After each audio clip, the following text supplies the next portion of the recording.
Let's do it. La la la la la la la. Me me me me me me me. You.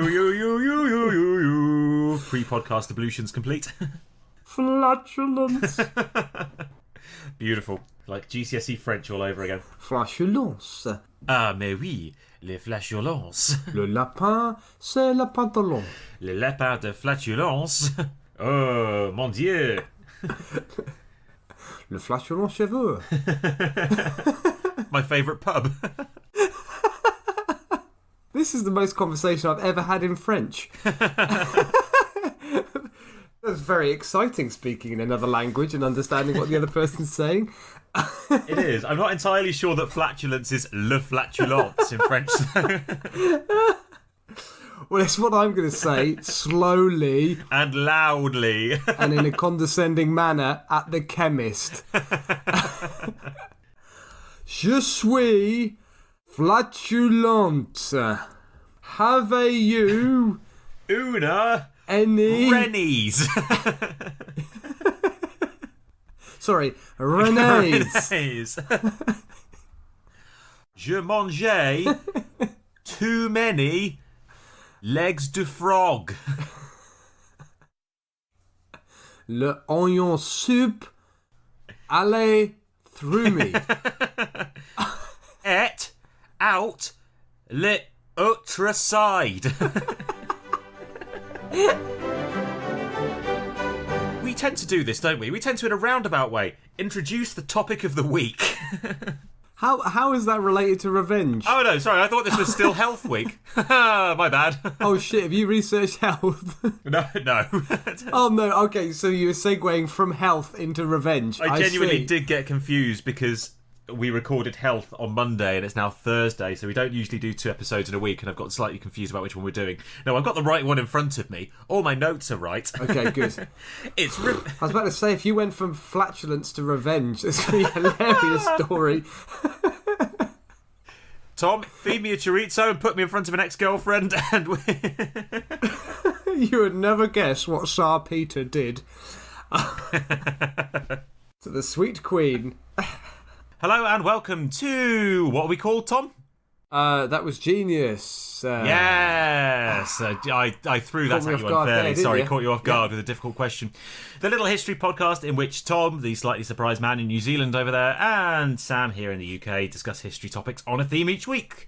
We decide a topic a week in advance, but everything else is a surprise. Right, yes, the topic this week is revenge. Not health, it's revenge. Not flatulence. Revenge. We're so childish, aren't we? It's childishness interspersed with highbrow historical knowledge, isn't it? That's what this podcast is all about. It is. It's very polar. The North Pole of knowledge and the South Pole of flatulence. We hover somewhere in the temperate zone. The windy noughties. Yeah. How have you found this week, Tom, for revenge? Very good. In fact, very, very interesting. It's not a particularly rude topic that I'm going to be discussing. Oh, good.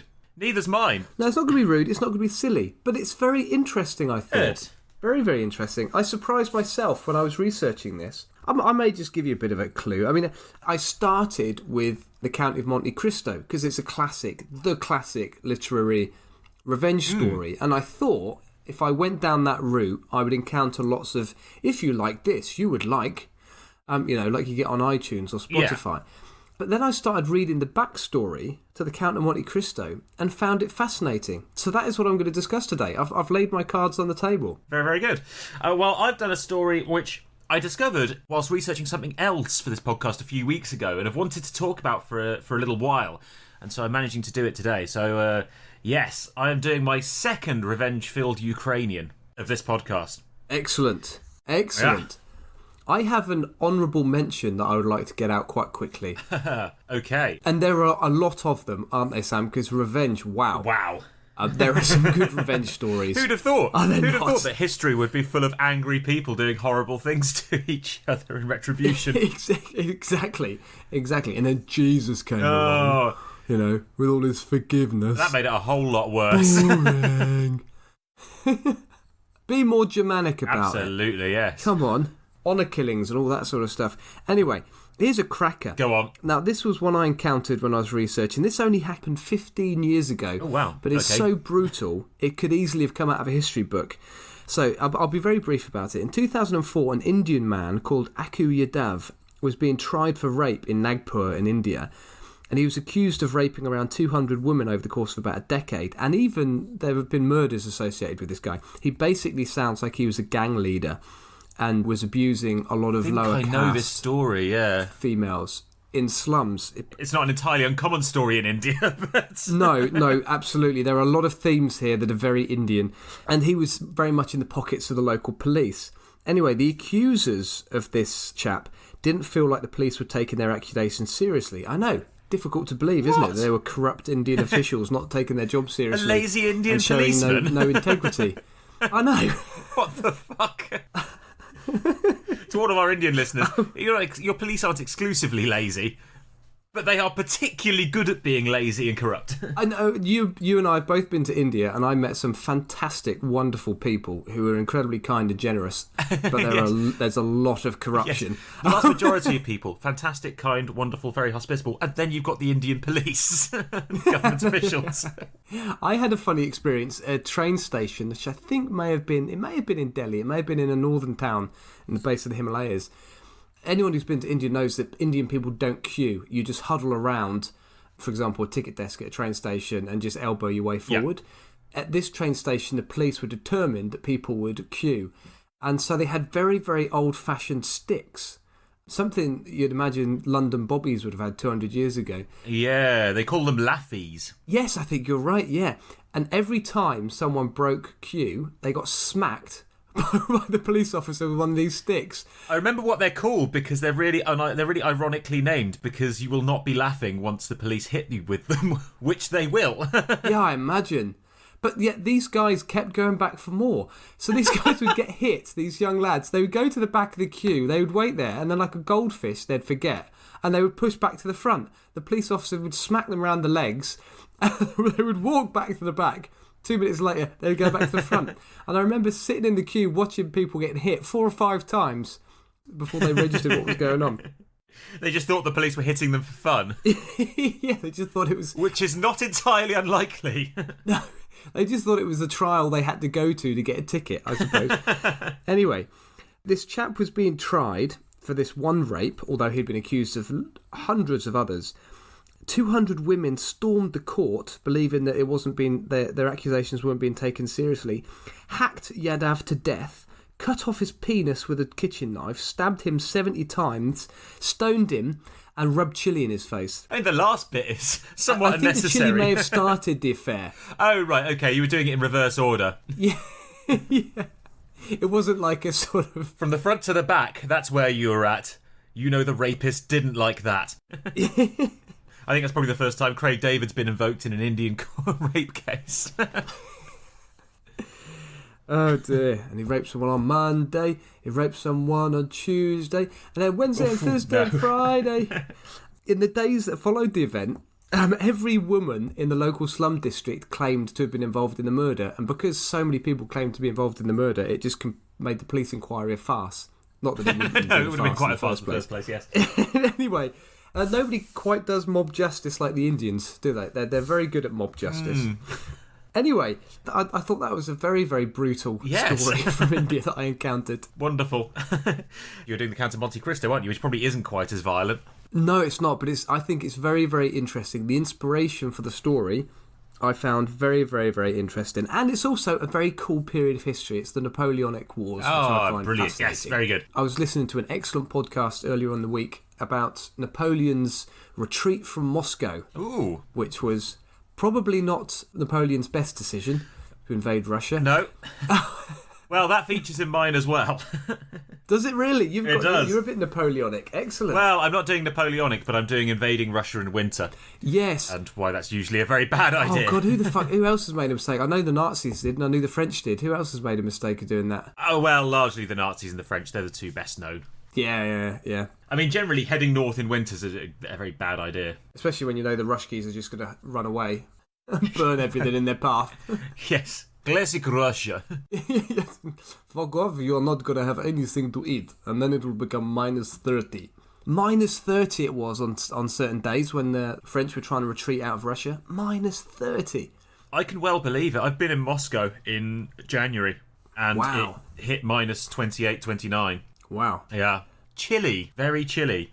Yeah, well, one of the other things I heard in this podcast that I just thought was brutal is when the French were retreating from Moscow, having realised, for those who don't know, that the Russians had a scorched earth policy and just retreated, scorched the earth, burnt everything, so that the French basically were just going to run out, their supply lines were going to get too stretched, and winter was going to come and they were going to be stuffed by the weather. Anyway, so Napoleon took his forces back along the same route that he'd come along, which meant walking through a massive battle site where hundreds of thousands of people had been killed only a month or so earlier. Imagine that. Jesus. Imagine having to walk through that. Far out. Good for morale. Yeah, absolutely. Rotting horse corpses. Jesus. Humans blown apart. Fuck me. I was going to say, the horse corpses are the least of your problems. Yeah. It's a delicacy to the French. Yeah, it was food. For a hungry army. Yeah. As we've encountered in a previous podcast, the siege of Paris. The poor French. Which was late 1800s, I think. Middle 1800s, I can't remember. The Russians love that kind of thing, partly because it plays into the Russian sensibility. We are already starving. We already have no home. This is the happiest Russian can be when truly miserable. We simply spread Russian hospitality to new visitors in the French army. By giving them traditional Russian welcome of no food or shelter. Can you cope with being as miserable as us? We are used to this, are you? This for us is summer vacation. So folks, just in case any of our listeners were thinking of invading Russia, probability is against you. Also, Afghanistan, yes. Don't bother. No. Not got a very high success rate. There are some places in the world it's just better to visit with a tourist visa. Yeah, if you're going to invade anywhere, go for France itself. Yes. Easy. Nobody's ever failed. First ones to go. They even conquer themselves first, don't they? Yeah, they've got plenty of practice. That's at the same time losing and winning wars largely against themselves. Right. Anyway, we've bashed the Russians, we've bashed the French. Indians as well, we've been fairly derogatory. Absolutely, yes. Who's next on the list for a classic British slagging? Very good. Right. To be honest, Tom, I think you should just go for it. You're in your flow. Fuck the flipping of something this week. Let's take chance out of it and just let you go first. Perfect. I have pretty much started. Anyway, Alexandre Dumas' Count of Monte Cristo is a famous story of epic revenge. Many of our listeners will have heard of it. Many of them will have read it. Many of them will have watched it. It's been turned into countless films and television series as well. It was written in 1844 by the French author Alexandre Dumas, and I won't talk about the plot of the story specifically. You can go away and read it if you're really interested. It's supposed to be. I haven't actually read it. I've watched it on a number of occasions. Yes, likewise. It does genuinely sound like a fascinating book to read, and it's a very, very, very popular book. Which versions have you watched, Sam? I can't actually remember. It's been a very long time since I saw it. But I watched it as a kid. My wife and I watched it one holiday in France. We watched the French series with Gérard Depardieu in the lead role. And I must say, his giant conch has incredible presence in every scene. It does. It's like an extra actor, his nose. It's like he's fighting with a second sword. He's got a huge conch. If you've never seen the famous French actor Gérard Depardieu. They say, Tom, that he is very wise. Gérard Depardieu. Do you know why he is very wise, Tom? I do not know, René. Because he knows everything. Oui, oui. Le French joke. Très bon. Oui, oui, oui. Merci beaucoup. Quelle est la date de ton anniversaire? In terms of French jokes, Sam, why are French roads always lined by trees? So the invaders can march in the shade? Or so the Germans can march in the shade? Thank you very much. Thank you very much. I think I know that joke because I think you've made that joke on this podcast before. I probably have. Didn't make the edit, though. Probably not. like so many of your jokes. The other one, which again I probably did do in a previous episode, is how many gears does a French tank have? 1 forward, 4 reverse. Yeah, there you go. Excellent. Circa 1945, those jokes. Still going strong. Let me start by introducing you to a chap called Pierre Picot, the shoemaker of Nimes. So Dumas claimed that Picot was the inspiration for the Count of Monte Cristo, and Dumas discovered the story of this man when looking through a police archive of criminal cases. For anyone who is familiar with the book, Count of Monte Cristo, this is pretty much the exact same plot. So if you haven't read the book, you're not familiar with the book, this is pretty much how the book goes. If you have read the book, come back in 15 minutes. Make yourself a cup of tea, call your parents, they're worried about Listen you. to one of our other episodes. In 1807, Picot was engaged to a wealthy woman. 3 of her friends were jealous and so falsely accused Picot of being an English spy. And in terms of the date, this is smack bang in the middle of the Napoleonic Wars, where the English and the French really weren't on very good terms. And it's only 2 years after the Battle of Trafalgar, which is a famous battle in English history for any of those people listening who aren't British. Picot was sentenced to 7 years in prison in Fenestrelli Fortress in the Italian Alps, and he didn't even know why he was in prison for the first 2 years. In Dumas' story, the prison is actually the Chateau d'If off the coast of Marseille. Have you been to Marseille? No, I've been to very little France. Very nice. Really just the northern coast. Have you? Oh, I love France. Beautiful country to visit. My wife and I have been to Marseille. This was a long time ago. We went for a long weekend to Marseille. It's not a particularly big town, and there's not masses to do, but it's certainly nice for a weekend. Wow, you're selling it. Oh, no, it's really nice. It's really, really nice, but you wouldn't go there for a week. It's not like Barcelona. This Chateau d'If was a prison fortress on an island just off the coast of Marseille, so you can actually go and visit it. And that's where the prison is in the Count of Monte Cristo. Whilst in prison, Picot went full-on Shawshank and burrowed a hole through to his neighbouring cell where an Italian priest was writing dreadful reviews about the Airbnb that he'd booked. Traditional hostel situated high in the Italian Alps with views over the historical town of Turin. My arse. Fully air-conditioned with a spa bath. My backside. I mean, it probably was air-conditioned in that it was conditioned by air not having any glass in the windows. Yeah. If he was lucky enough to have a hole in the wall. It wasn't just a dark, damp cell. Also, I love that he didn't burrow to escape. He burrowed to visit the priest next door. Yeah, he burrowed for friendship. Might have been a thinner wall. I don't know. Or maybe he was... A thinner wall is irrelevant when you're just burrowing into another cell. That logic doesn't stack up.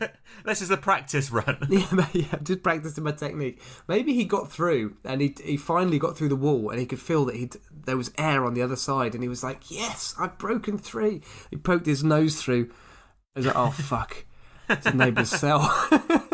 Assuming it's Gerard Depardieu, his nose was probably poking through about 3 minutes before the rest of them got through the hole.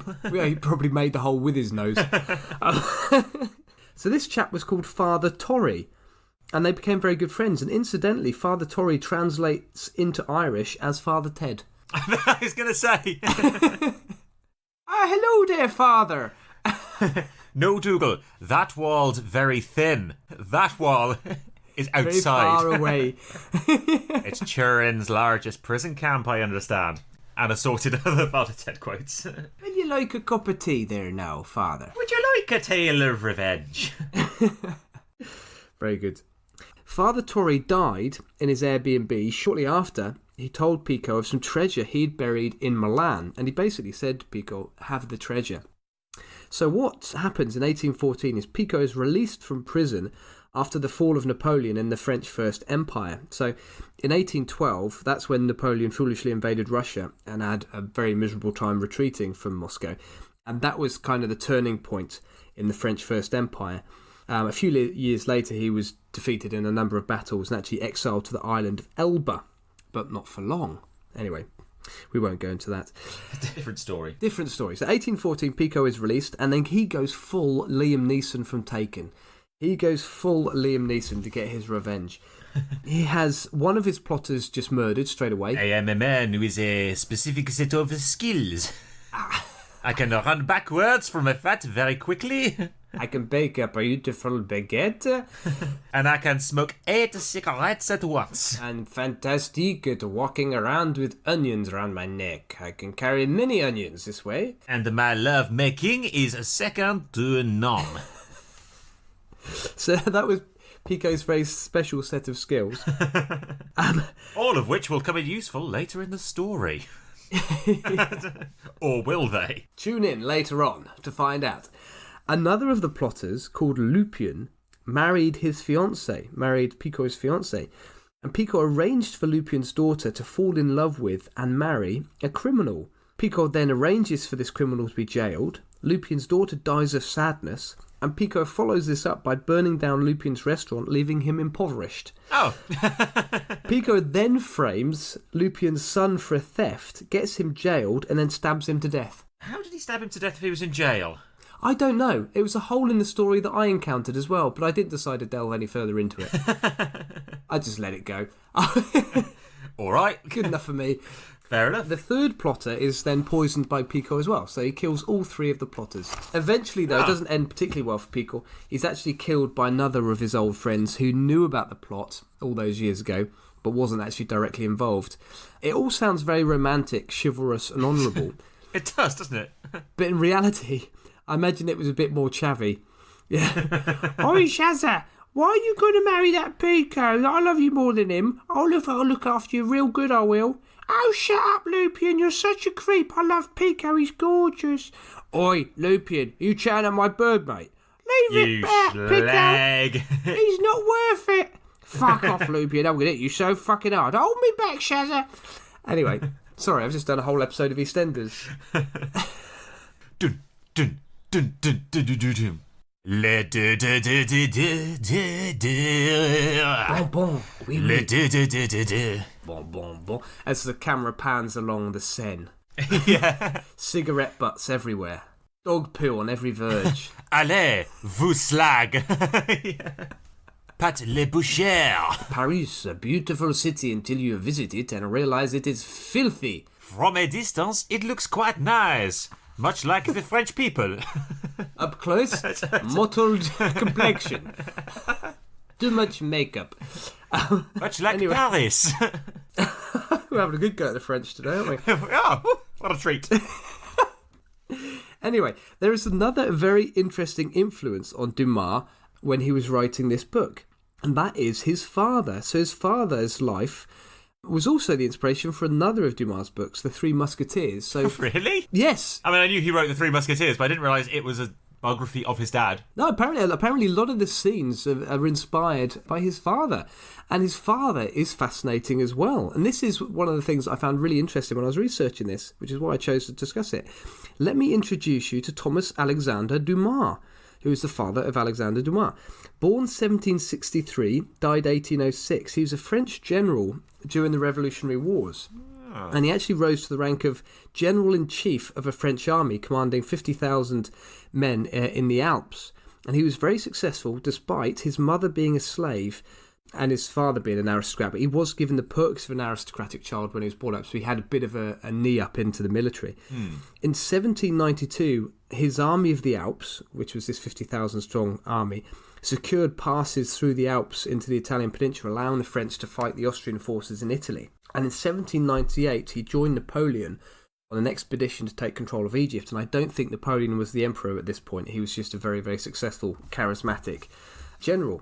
The two clashed. So Dumas was tall, athletic, fearsome to the eye, and a renowned fighter. Napoleon himself, quote, General Dumas has killed with his own hand many enemy cavalrymen. The general had, for many minutes, held a bridge all alone against the enemy cavalry who were trying to cross the river. By doing so, he was able to delay the enemy advance until reinforcements arrived. So that's a famous story of Thomas Alexandre Dumas. Oh, wow. So Napoleon was short, rotund, and had Napoleon syndrome, which was named after Napoleon, who was a short, round, and had Napoleon syndrome, which was named after Napoleon, who was short, round, and... I was wondering where you were going with this.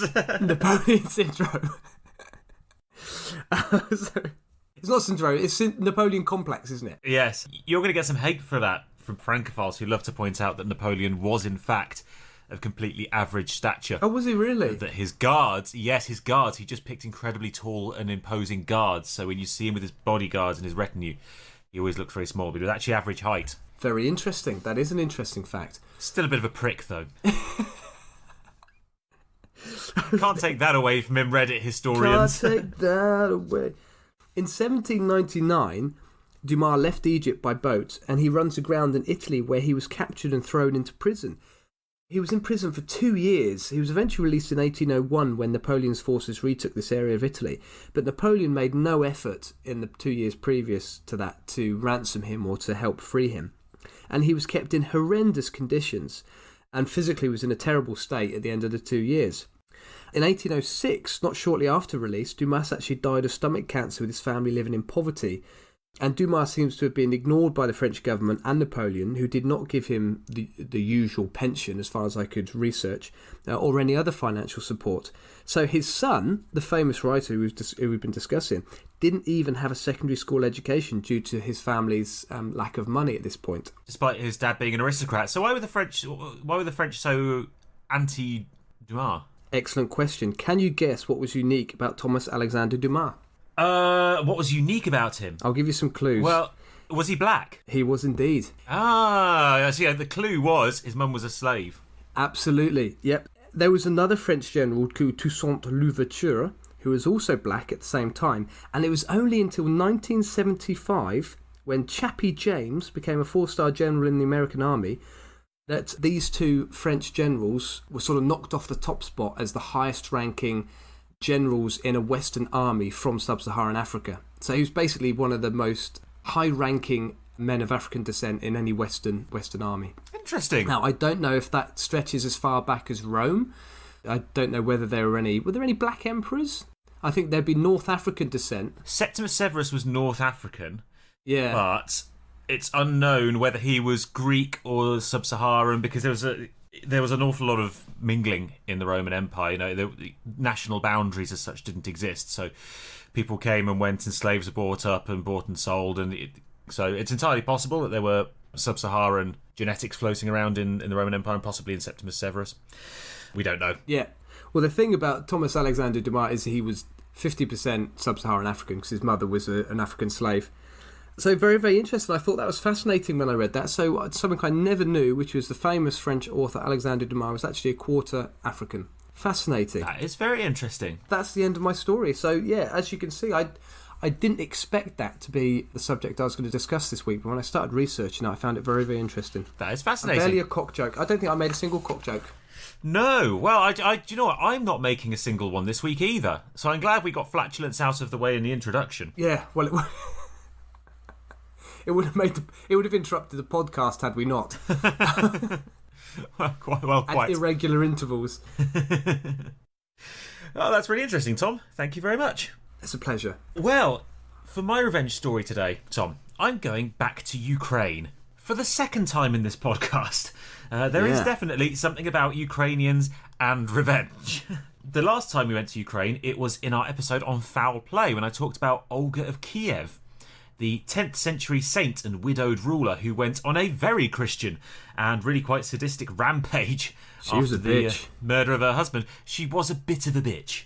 Yes, She did kill quite a lot of innocent people in revenge for the, granted, quite gruesome murder of her husband. Yeah. So today, instead of talking about a badass Ukrainian widow, I'm going to talk about a badass Ukrainian widow. The difference here, Tom, is it's pretty much exactly 1,000 years later. Oh. Yes. This is Nazis, are we talking? We are talking fighting the Nazis. Excellent. Yes, and heroic Mother Russia. Yes, that, but more Russian sounding with Cossack dancing. Dun dun dun dun dun dun.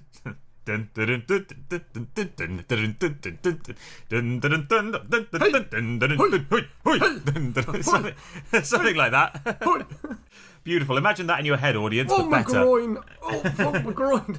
Welcome, Tom, to the heroic and possibly, mostly true story of Mariya Oktyabrskaya, the fighting girlfriend. How many times last week were you practicing that?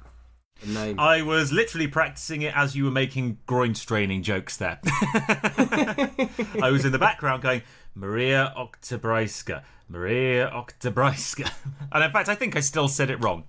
Now, Tom, you talked about episodes of EastEnders a minute ago, and if you've ever seen a fight in a pub car park where two guys are going at it and then one of the girlfriends or partners launches into it with incredible brutality. Yes. Nails flailing. This is that in historical form.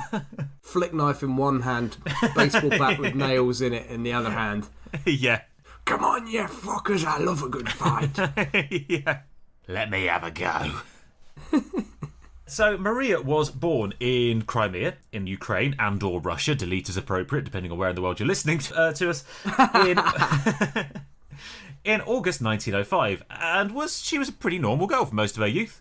She had a job in a cannery, not to be confused with a job in a canary, Tom, where she worked in the left wing. Mind you, it was the Soviet Union, so everyone was in the left wing. That was a forced joke. That was an excellent joke. Make I like no that. apologies for it. That get flying around in circles. Yeah. She also had a job as a telephone operator. So far, so normal. But in 1925... I loved your canary joke. That was a very odd joke to think up. It was. I don't know where it came from, really, to be honest. Excellent. I like that. So far, so normal. But in 1925, she married a Red Army officer and began to take a very keen interest in military matters. Was he an officer in the Red Army, or was he an army officer who was red? Both. He was a very angry, shouty sergeant major. He had a kind of obtuse expression at all times.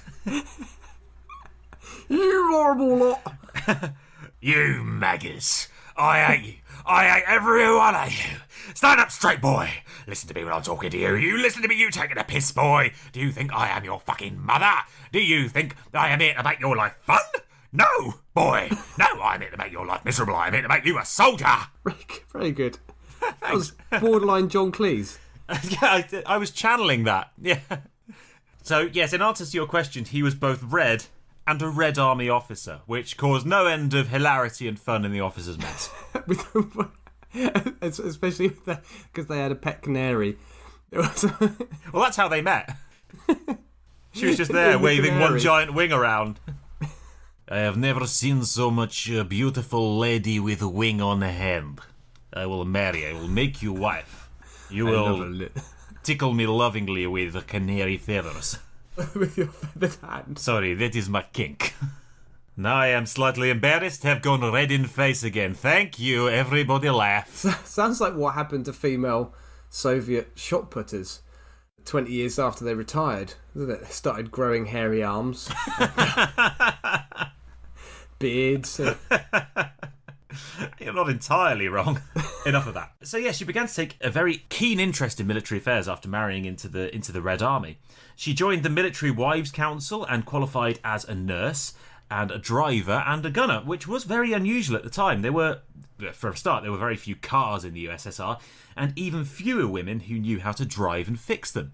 Here's a question for you, Tom. Nice bit of military trivia. I know the answer to it already, Sam. Yes, females are capable of driving cars and fixing them. They're just not very good at it. Was that the answer to the question?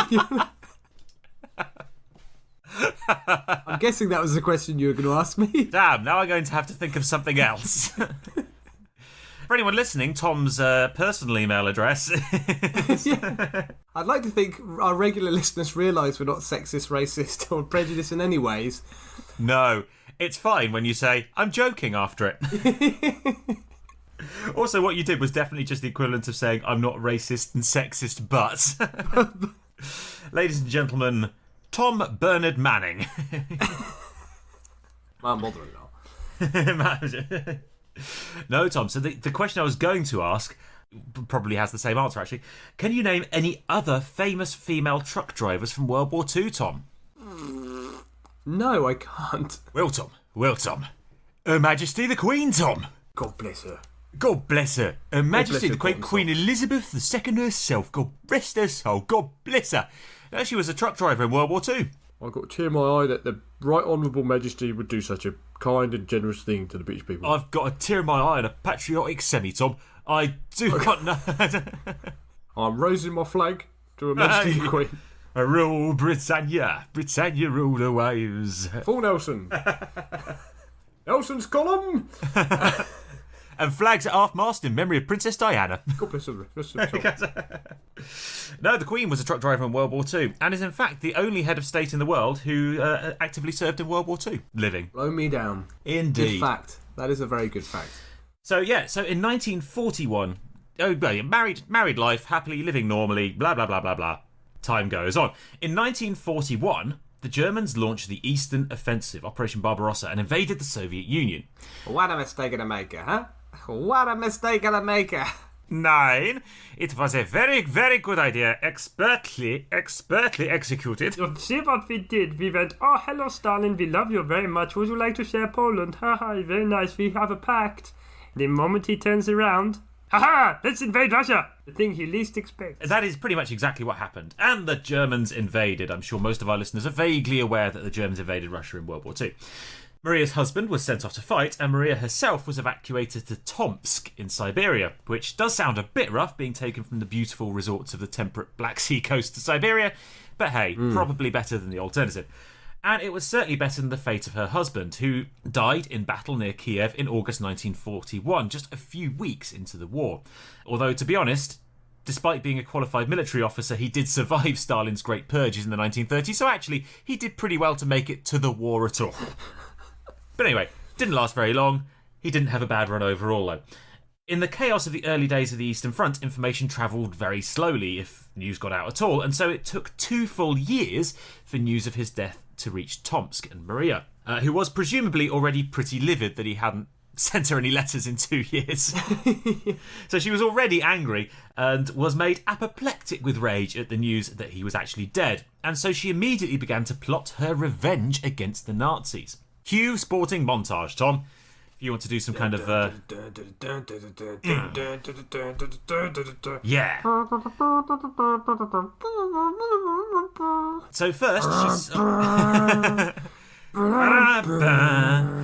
So whilst Tom's doing that in the background, picture... You're a chump, Rocky. You're a chump. I want to be somebody. God, it's like I'm in the cinema. It's not about how hard you hit. It's about how many times you can be hit and still keep moving forward. It's like being in the cinema with someone who's had a stroke. Yes, that is Sylvester Stallone. Yes. Well, yes, it is. So yes, sporting montage. First, Mariya sold everything she owned, like literally the clothes off her back. All of her worldly possessions were flogged, and she donated all of the cash that she managed to raise, about 50,000 rubles, to the government. And then, Tom, she wrote a letter. Second sporting montage of letter writing over candlelight. Oh, fuck Go. No, this is Rocky 3. No, I was going to do Top Gun. Tiger, it's the thrill of the fight, building up to the generation rivals. Little known fact, that song is only in Rocky 3, isn't it, Sam? It's not in Rocky 1 or Rocky 2, for those Rocky amateurs out there. You say that I am a Rocky amateur. Oh, you're not. I have never seen Rocky. Any of them. Shame. Shame on you. I know. Envisaging you walking through King's Landing naked with everyone going, shame, shame, shame. Adrian. You love the Rocky films. Adrian. They're brilliant. Rocky 3 has like a homoerotic training montage on the beach where Rocky and Apollo Creed cuddle in tiny little swim shorts. Well, shit, why didn't you tell me? Anyway, we can do great sporting films next week. Over candlelight, she wrote a letter to Stalin, explaining what had happened and stating that the 50,000 rubles was to pay for a tank. Not a holiday for Stalin. No, Stalin, I'm giving you that money for a tank. I want to see the receipts. Don't go blowing it on vodka and whores. Yes, you can get the sporting pack. The leather seats. The 50,000 rubles was to pay for a tank, Tom. A tank that she would drive. A tank that she would drive straight at the first Nazi she saw. Wow. Da-da-da-da-da. Now, this was way too good a propaganda opportunity for the Soviets to throw away. Here you've got a widow selling her worldly possessions to aid the motherland and get revenge. This is straight out of the Chekhov playbook. And so Stalin said, yes, Mariya, you can have your tank. Or rather, that's how the story goes. What actually probably happened is a nameless bureaucrat just stamped "Da" on the application form. But it's much more romantic if Stalin dropped his vodka glass and said, God damn it, you can have it. "My God, we must give this woman a tank." God damn you, I'm going to get you that tank whether it kills me. I like you. You have spunk. One thing Russia needs right now is spunk. You get tank. It is a beautiful Russian drink. Yes. 95% alcohol. Spunk. Schmunk. Very nice with caviar. So a version of this letter has survived. I absolutely no idea how true to life it is, but I've got it anyway. And the letter says... What, the actual, the one? The text of a letter has survived. Oh, okay. Yeah. Oh, I was about to say, that would be dramatic. It would. I'm surprised we didn't flip it at the start. This Yeah, I've got it right here in front of me. historical artefact. Which side do you want the Fabergé egg to land on, Sam? Do you want the smashed exterior? Or the bejewelled model of the Winter Palace on the inside that's covered in crumbs and peanut butter? So the letter says, "My husband was killed in action defending the motherland." Oh, sorry, I need to put the female Russian accent on. "Mr. Stalin, I like you. I like what you're doing with the country. Anyway, enough small talk. My husband was killed in action defending motherland. I want revenge on the fascist dogs for his death, and for death of Soviet people tortured by fascist barbarians. Not via NKVD though, they are okay, you kill who you like. For this purpose, I've deposited all my personal savings, 50,000 rubles, to National Bank in order to build tank. I kindly ask to name the tank Fighting Girlfriend, and to send me to front line as driver for said tank." Of course, That Stalin was said, brilliant. "Thanks." I imagine after that speech, you then get Roger Moore in a headlock and suffocate him with your legs. If only. But he manages to get out. It's a recurring dream I have.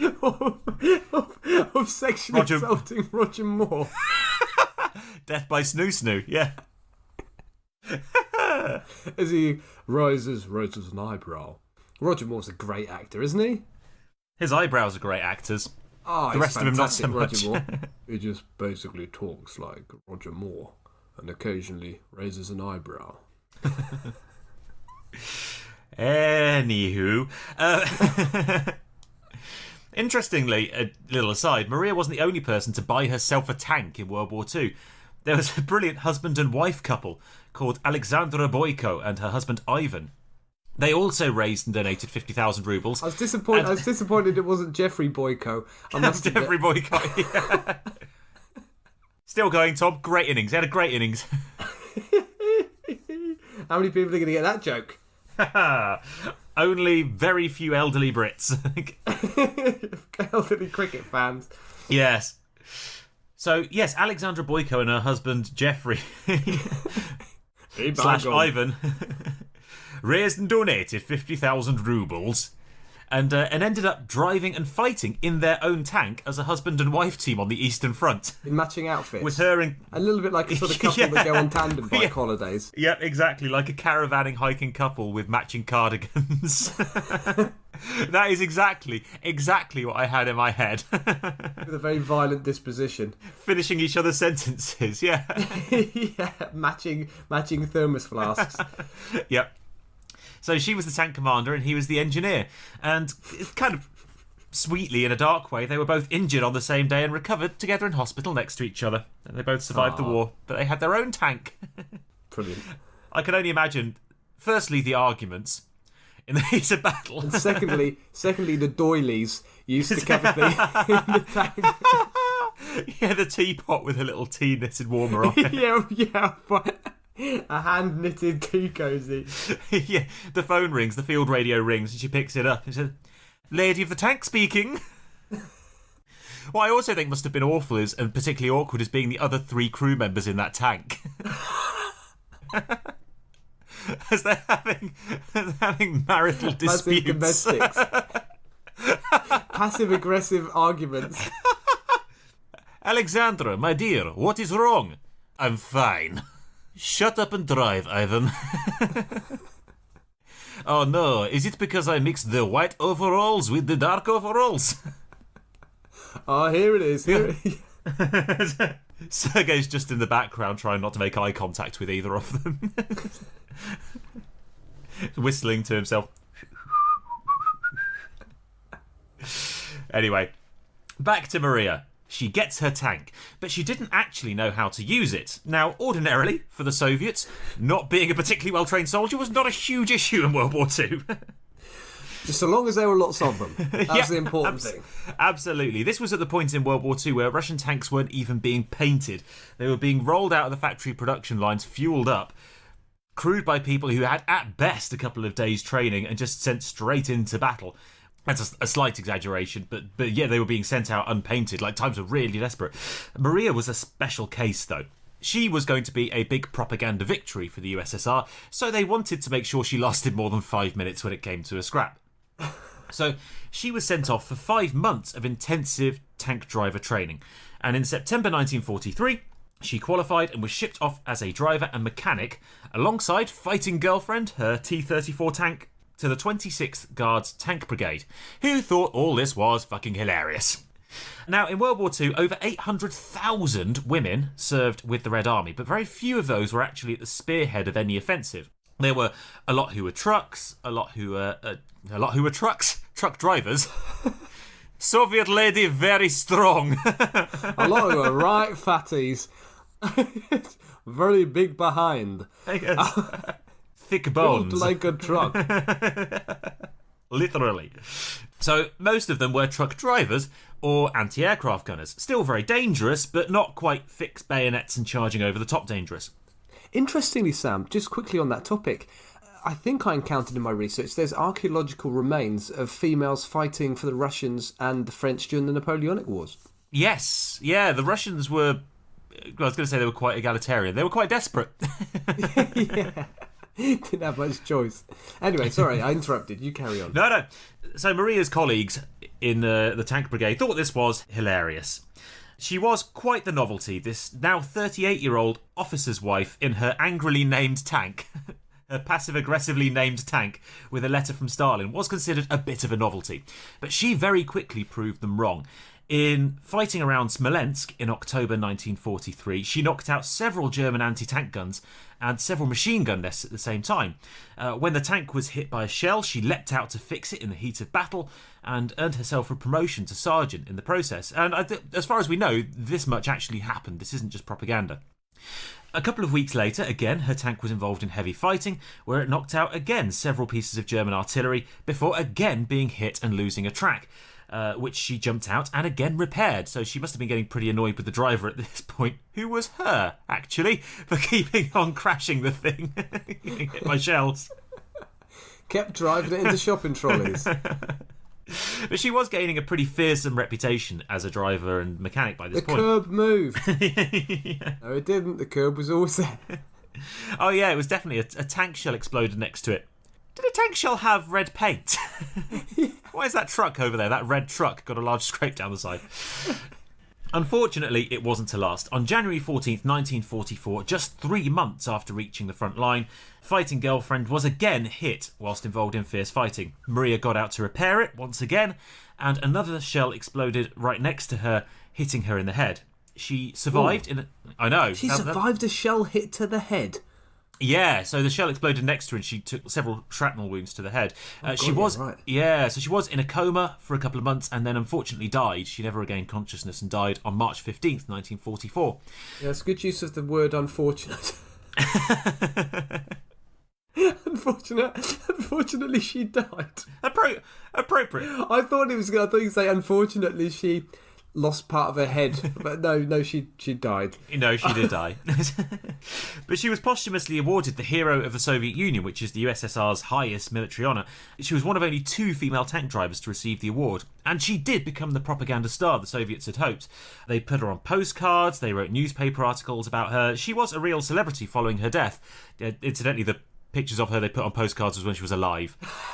not after a shell had blown her head apart. Okay. They didn't prop her up against the tank. Elmer McCurdy.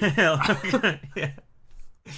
Most importantly, however, and the greatest award that I think any woman can receive, she was quite recently declared an overlooked Disney princess in a recent poll in an American newspaper. Yeah. Now, I don't know what you would call a Disney film set in the Russian winter, Tom, given that Frozen is already taken.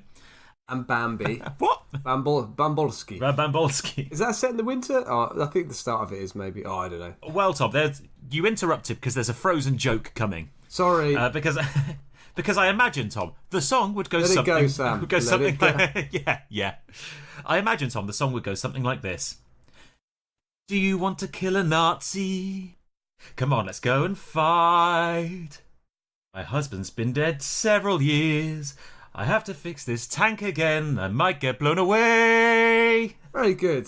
Is that's the famous Frozen song? Is it Let It Go? Was it? No, it's one of the other songs. Do you want to build a snowman? I couldn't write any lyrics for Let It Go. So there we go, that's Mariya's story. Interestingly, and there's a slight honourable mention just before we finish, she wasn't the only Soviet revenge fighter. There was a sniper called Rosa Shanina, who was another absolute badass. She was a nursery or kindergarten teacher. Wow. Which is a great start, who became one of the Soviet Union's best snipers after signing up when her brother was killed in the siege of Leningrad. The Russians particularly liked women as snipers because they could squeeze into tight spaces. Yeah. And were viewed, slightly sexistly, but probably not entirely wrongly, as being more patient and cunning than men. So they had about 2,500 frontline female snipers in World War II, the Russians, and she was one of the best. She eventually got 59 confirmed kills before being killed in Germany in January 1945, aged just 20 years old. So there you go. Wow. The mass-murdering nursery school teacher. What a girl. Kindergarten killer. What a broad. It's a bit like Kindergarten She's Cop a beauty. with Arnold Schwarzenegger, but with elements of that film Enemy at the Gates with Jude Law. Fusion film. Yeah, absolutely. Very good. Enemy at the Kindergarten? Cop at the Gates? I'll come back to you on that one. Anyway, Tom, that is my honourable mention. Rosa Shanina, badass Soviet sniper, and The Revenge of Fighting Girlfriend. So was she considered to be a princess by Disney? Had Disney shortlisted her? No. This was just an article in a newspaper. It had nothing to do enough. of people who should be Disney princesses for being badass. Got you. Okay, fair enough. Very interesting story. Very Russian this week. Very Russian, yes. Good chance to get some accents in. Well, you can do a Russian accent. But you did some French. Yeah, my French accent's 50% there. It's passable. I could do a bad French, a bad German, a bad Aussie. I struggle with Italian, Spanish. Your English is dubious. Well, I did enjoy that. That was a good Me topic too. to choose, and definitely one we can come back to. Yeah, I think so. I don't know what you think about this, because we talked last week and said for next week we might start going back and doing journeys again, ones where we've had loads of options and have really kind of struggled to pick one to talk about. Yeah. So we could do journeys next week, but I was kind of thinking like badasses is actually a pretty good topic. There are a lot of badasses, male and female, and indeed donkey, throughout history. Yeah, let's go. The badass is a good idea. That is a good idea. I'm happy to go badass. Should we do historical badasses? We'll do historical badasses. Sweet. Yeah. Badass is good and badass is bad. Oh, so bad badasses. Badasses across the spectrum. You could do bad badasses, good badasses, average badasses, Excellent. average asses, rear of the year, pert bums. What? Getting distracted. Carry on. FancyBottoms.com.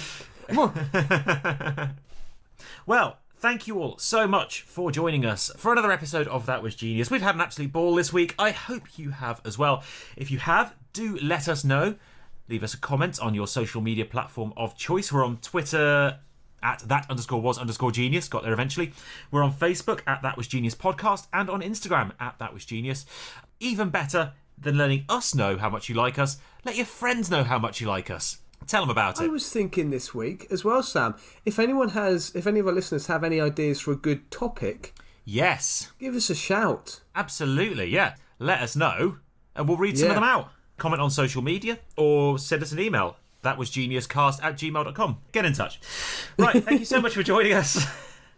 And we will see you next week. Say goodbye, Tom. Bye-bye.